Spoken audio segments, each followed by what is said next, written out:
हमने अपनी पिछली वीडियो में जन्माष्टमी के बारे में आपको बताया था। उम्मीद है आपको पसंद आया होगा।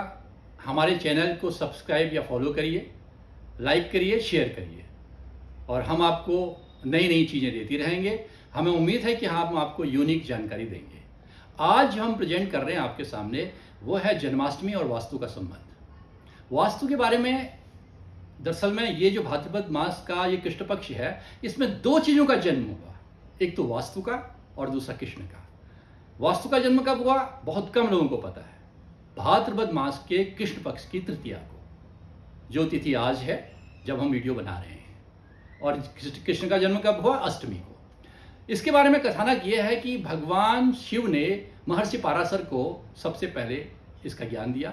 महर्षि पाराशर ने बृहद्रथ को दिया और बृहद्रथ ने विश्वकर्मा को दिया, और विश्वकर्मा ने वास्तुशास्त्र की सबसे पहले रचना की।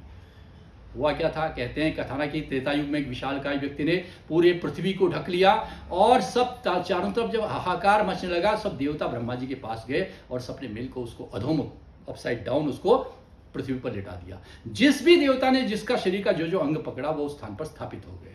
इसलिए वास्तु जब उसका देखते हैं, हम वास्तु का अध्ययन करते हैं तो 9 बाय 9 81 जो है उसके ब्रैकेट्स के कोष्ठक के हम देखते हैं कि कौन कौन से देवता वहां पर हैं। टोटल देवता हैं 45, उसमें 8 दिशाएं जोड़िए और एक क्षेत्रपाल को जोड़िए तो टोटल 54 देवताओं की पूजा होती है। ये तो है वास्तु के बारे में। अब जन्माष्टमी का वास्तु से क्या संबंध है?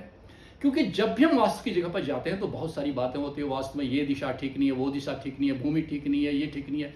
इतनी सारी बातें न होते हुए एक वास्तुशास्त्री के लिए जब वो स्थान पर पहुंचता है, देखता है तो उसको दो ऊर्जाएं मिलती है, प्राणिक ऊर्जा और जैविक ऊर्जा, biological energy and vital energy. वो उसको फील करता है कि यहाँ पर ये एनर्जी है या नहीं। उसको न्यूरो लिंग्विस्टिक प्रोग्रामिंग उसको बता देती है कि यहाँ पर कहाँ पर कौन सी दिशा में किस चीज़ की कमी है। तलवेद है, कोण वेद है, द्वार वेद है, छत्र वेद है, किस तरह का वेद वहाँ पर है वो वास्तुशास्त्री आपको बताएगा। मॉडर्न वास्तु में उसके लिए स्थान बहुत कम है, क्योंकि वो पिरामिड से या आपको क्या कहते हैं छोटी मोटी चीज़ों से फेंगशुई के हिसाब से उन चीज़ों को करेक्ट करने की सोचते हैं। उसका वैदिक वास्तु से बहुत कम संबंध है। तो हम बताएंगे जन्माष्टमी के दिन 3 चीज़ें हैं ऐसी जिससे आप फायदा उठा सकते हैं। एक तो बांसुरी।